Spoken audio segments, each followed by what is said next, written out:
Homme, souviens-toi que tu es poussière et que tu retourneras en poussière.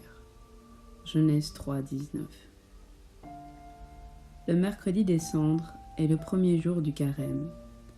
Durant la messe des cendres, après l'homélie, le prêtre ira bénir les cendres, cendres qui sont faites avec les rameaux de la Pâque précédente, pour ensuite nous les imposer avec la formule suivante. Homme, souviens-toi que tu es poussière et que tu retourneras en poussière.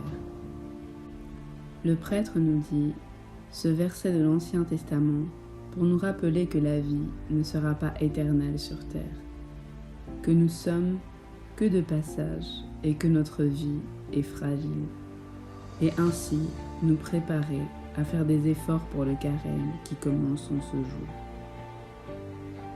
Mais que symbolisent les cendres ?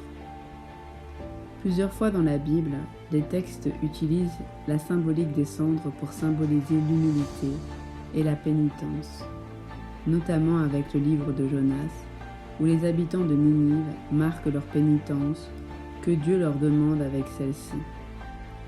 Aussitôt les gens de Ninive crurent en Dieu, ils annoncèrent un jeûne, et tous, du plus grand au plus petit, se vêtirent de toile à sac. La chose arriva jusqu'au roi de Ninive. Il se leva de son trône, quitta son manteau, se couvrit d'un toile à sac et s'assit sur la cendre. Jonas, chapitre 3, versets 5 à 6. Ou encore un symbole de purification que les Juifs utilisaient pour se purifier, qui symbolise le feu qui détruit le mal. Et des cendres peut renaître un homme nouveau. Elle symbolise le néant, mais aussi la possible renaissance et la purification du cœur, permis par le feu de l'amour divin.